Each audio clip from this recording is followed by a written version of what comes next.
আমার মতো অনেক মায়েরাই আছেন যেখানে পিসিওডি, থাইরয়েড, ফাইব্রয়েডস বিভিন্ন ধরনের বাধা পেরিয়ে একটা সন্তান পৃথিবীতে জন্ম দিতে পেরেছেন।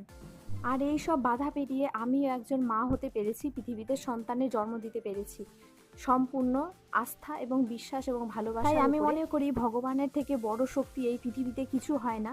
ঠাকুরকে বিশ্বাস করেছিলাম জন্য আজকে আমি পৃথিবীতে সন্তানের মুখ দেখাতে পেরেছিলাম। আজকে হলো ষষ্ঠী মায়ের ব্রত।